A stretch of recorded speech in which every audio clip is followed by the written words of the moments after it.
जय श्री कृष्णा दोस्तों, राधे राधे। दोस्तों, भाद्रपद महीने के शुक्ल पक्ष की एकादशी को परिवर्तनी एकादशी के नाम से जाना जाता है। इस एकादशी को डोल ग्यारस, पद्दा, पार्श्व या जयंती नाम से भी जाना जाता है। इस दिन भगवान विष्णु के वामन स्वरूप का पूजन किया जाता है। ऐसी मान्यता है कि इस दिन भगवान विष्णु जो है वो करवट बदलते हैं, इसलिए इस एकादशी का नाम परिवर्तनी है। दोस्तों, भगवान विष्णु के वामन अवतार और भगवान श्री कृष्ण की इस दिन विशेष रूप से पूजा अर्चना की जाती है और एकादशी का व्रत करने से मनुष्यों के सभी दुख दूर हो करके उन्हें मुक्ति भी मिलती है। इस दिन को व्रत करने से वाजपेय यज्ञ का फल भी प्राप्त होता है। ऐसे में आइए जानते हैं कि इस व्रत की पूजा विधि क्या है, अचूक उपाय इसके क्या क्या हैं और मंत्र क्या पढ़ें हम इस दिन जिससे हमें भगवान विष्णु की कृपा प्राप्त हो, और पारण आदि करने का शुभ मुहूर्त क्या है। सबसे पहले दोस्तों जान लेते हैं एकादशी कब से कब तक है।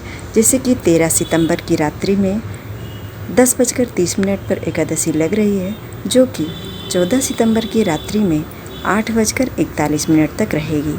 उदया तिथि का मान लेते हुए 14 सितंबर को व्रत रखना श्रेष्ठ होगा। दोस्तों, पारण का मुहूर्त 15 सितंबर की सुबह में 6:06 से लेकर के 8:34 के अंदर कर लेना है। जैसे कि भगवान विष्णु के कृपा प्राप्त करने के लिए लोग एकादशी का व्रत रखते हैं। सभी व्रतों में एकादशी व्रत सबसे महत्वपूर्ण व्रत माना जाता है। ये व्रत ऐसा है जिसमें मनुष्य का स्वयं का जीवन सुधरता है।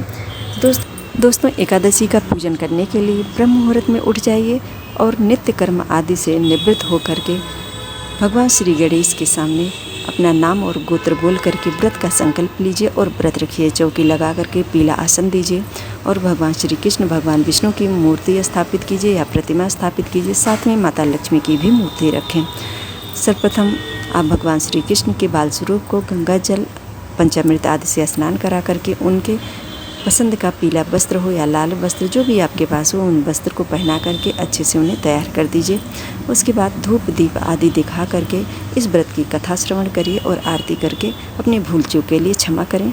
रीति के अनुसार फल भी उन्हें जरूर अर्पण करें। दोस्तों, इस तरह से भगवान विष्णु की पूजा एकादशी के दिन बहुत ही सूक्ष्म तरीके से भी की जाती है। दोस्तों, द्वादशी के दिन आपको स्नान दान करने के बाद, भगवान का पूजन करने के बाद आपको एक व्यक्ति के निमित्त सीधा निकाल देना चाहिए। सीधा में जैसे दाल होना चाहिए, चावल होना चाहिए, नमक, हल्दी, मौसमी सब्जियां या फल और दक्षिणा।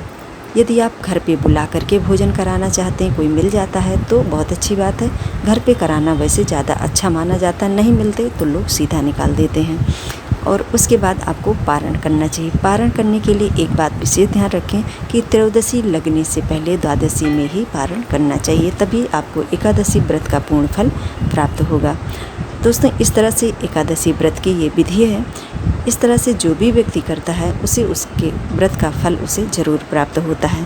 दोस्तों, एकादशी के दिन कुछ नियम भी हैं जो कि हमें अपनाना चाहिए, या कुछ काम ऐसे हैं जो हमें करना चाहिए और कुछ काम ऐसे भी हैं जो हमें बिल्कुल नहीं करना चाहिए। एकादशी व्रत के नियम, जैसे कि एकादशी व्रत से पहले 10वीं तिथि की शाम को कुछ भी ऐसा ना खाएं जिसके कारण आपका व्रत भंग हो जाए। जैसे कि 10वीं से ही व्रत शुरू हो जाता है। एक टाइम लोग भोजन करते हैं। यदि आप कमज़ोर हैं तो इस तरह से आप अल्पाहार कर सकते हैं। बहुत भर करके पेट हम भोजन रात्रि का नहीं करते हैं, ना कि लहसुन प्याज खाना चाहिए। इन सब छोटी छोटी बातों का ध्यान देना पड़ता है। 10वीं, द्वादशी और एकादशी 3 दिन बहुत ही संयम से रहना चाहिए। तीनों दिन कांसे के बर्तन में कुछ भी नहीं खाना चाहिए। इसके अलावा 10वीं के दिन चने की दाल नहीं खाना चाहिए, मसूर की दाल नहीं खाना चाहिए, साग और किसी दूसरे के घर की भी वस्तुओं को नहीं आपको खाना चाहिए। दोस्तों, इस तरह से ये एकादशी व्रत करने के कुछ नियम भी हैं जिन्हें मनुष्यों को ज़रूर अपनाना चाहिए यदि वो एकादशी का व्रत रख रहे हैं। दोस्तों, एकादशी में जो भी भोग सामग्री हम भगवान को लगा रहे हैं उसमें तुलसी दल तो मुख्य रूप से होता है, जो कि भगवान विष्णु का प्रिय है। ऐसे में बात ध्यान देने योग्य ये है कि जो भी भोग प्रसाद है यदि आप उसको ले रहे हैं तो उसमें जो तुलसी दल है उसे ना लें, क्योंकि एकादशी के दिन तुलसी का पत्ता नहीं खाना चाहिए। एकादशी व्रत के दिन घर में झाड़ू भी नहीं लगाना चाहिए, क्योंकि झाड़ू लगाने से बहुत छोटे छोटे जीवों से जो होते हैं वो हमारे द्वारा वो नष्ट हो जाते हैं, जिसके कारण हमें पाप भी लगता है, व्रत का पूर्ण फल भी नहीं प्राप्त होता है। व्रत के दौरान दोस्तों जब भी आप व्रत रख रहे हो तो किसी की चुगली वगैरह आदि ये सब भी नहीं करना चाहिए, ना कि झूठ बोलें। मतलब इन छोटी छोटी बातों को अपने दैनिक जीवन में ज़रूर धारण करना चाहिए।